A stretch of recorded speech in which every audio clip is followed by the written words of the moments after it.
Welcome to Breaking the Cycle to Poverty, featuring Jay Height, Executive Director of Shepherd Community Center in Indianapolis.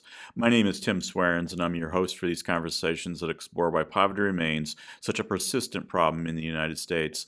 On this episode, Jay discusses a compelling vision for our city and state. How do we make Indiana the best state in the nation for our children? Jay, I love this topic because it's about casting a vision for what we want our state to become. What prompted you to ask that question in the first place? Well, in talking with some of our elected officials and had a meeting with Senator Braun, and trying to not be political, but to speak into government, I think the model for all of us is a guy named William Wilberforce and Yes. what he did in England. And his faith drove him to influence culture. And I think it is essential for us as a state to value the greatest commodity we have, which is children. Yeah. So this is a question that asks what can be, not so much what is, but we have to start with an assessment of where we are. So how would you describe outcomes for kids in our state? I think some would put us about middle of the pack of all 50 states. Anything short of number one is failure. Yes. We have some parts of our state that have infant mortality rates that are equivalent to third world areas. We have waiting list with the foster program where we have kids sleeping in offices because they have no place to take them. We have immunization rates that are 30 to 40%. We have kids who can't get in, not because there's not health care, but they don't have access to it. We have kids going hungry.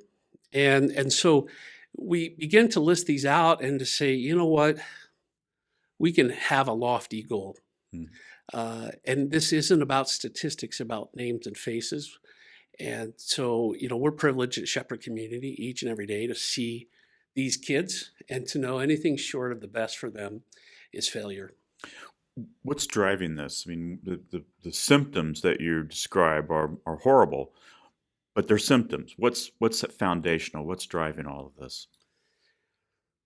I think that, I don't know how many, over 100 and some different programs within the government to try and address poverty. Yes. You have this sort of like throw it on the wall and see what sticks.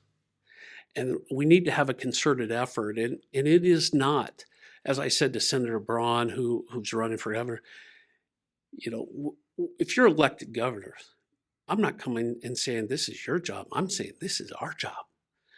This is the community call, not a government call. Government has a place at the table, but sometimes we need the government to get out of our way, and the community should lead. I think of the recent movie about the church in Eastern Texas that said, Yes. There's 70-some kids on a waiting list. We'll take them all. And they did, and that's what we should be doing.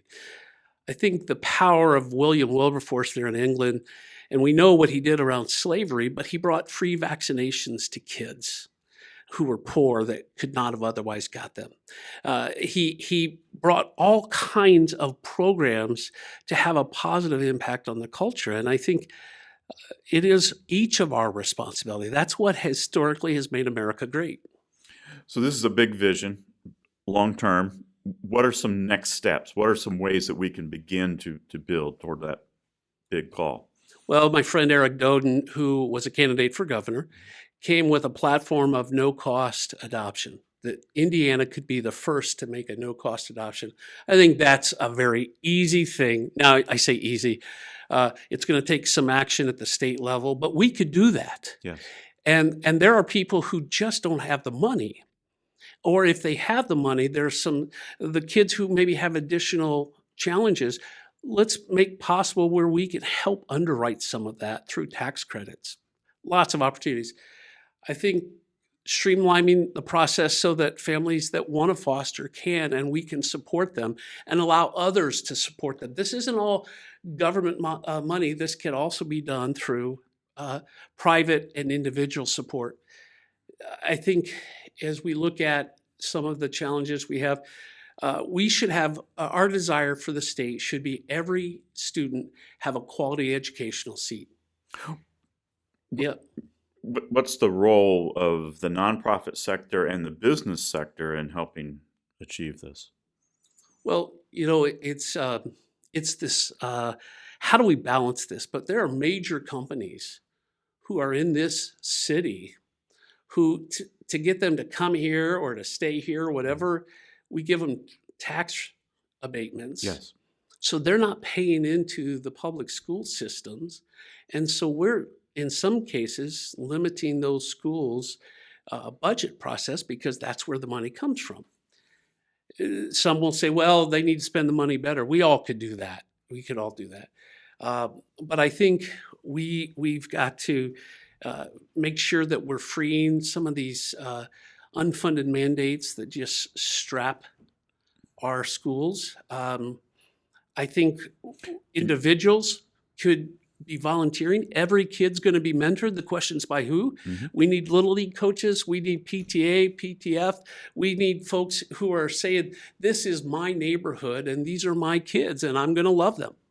What's the role of the church in making this happen? I think it's the same thing. This is our community. How do we come alongside and help lengthen the school day by providing after-school programs, by providing supportive tutoring programs, or helping go into the school to tutor a child or to help a teacher? How do we support those in the front line of education who need our support, deserve our support? And we can do everything from pray for them, get them supplies, to remove the barriers that someone might have. What are some practical steps our listeners can take, right? It's one thing to listen, but action's required. Call your local elementary school, talk to the social worker and say, what is it you need? What could we do to help? I've heard of churches that there are students who end up having the lunch debt and they're behind. Pay that off. That's a practical way. Family may be struggling. Helping them with families who they know have needs and provide support to them so that the school can support them. I think those are ways. Finding out how you could volunteer as coaches. And again, every kid's going to be mentored. The question's by who. We just need to be connecting, whether it's being a chess coach or whether it's going to have lunch once a month at the school and just talk to kids and let them know that there are people out there who believe in them. And Shepherd is serving hundreds of families, hundreds of children. How can people help support that effort? Well, as we said, we're working consistently with employers to find out how do we help kids explore potential careers, whether it's high schoolers or field trips for our middle schoolers. Maybe they want to come to our before school program or our after school program. We had a mom in our building this week crying because we have a before school at 6 a.m. we open up. And she said there was no way I could make it to work if I didn't have before school. And then I would have to cut my hours, which is less money. And I'm barely making it as it is. Yeah. Those are important ways. And maybe you want to come and you like to get up early and have your cup of coffee at 5 and then come and sit with kids and do crafts or read with them. Then the after school program. And we are doing it both on site at Howe Middle School, at Tech, and at Purdue Polytech. We want to be the best neighbors to our community, and that's working with School 82 at Christian Park, or working at School 58 there on New York Street, and helping break through any challenges they have and supporting the teachers, and most of all, investing in the kids. What I'm hearing, tremendous needs, also great opportunities to get involved and to help, but it's going to take a decision. It is, and it is a community decision. It's an individual decision. It's a government decision. It's all of ours, making that commitment and saying we're going to do what we can. I can't do everything, but we maybe do something. Maybe I could buy some supplies, or maybe I could, go have lunch with some kids and just say you matter. Yes. Thank you, Jay. You certainly have given us a lot to think and pray about. For 39 years, Shepherd Community has made a lasting difference in the lives of thousands and thousands of neighbors. The Shepherd team couldn't do that work without the support of donors, parents, and volunteers. To learn more about how you can help, please visit shepherdcommunity.org. Thank you for listening.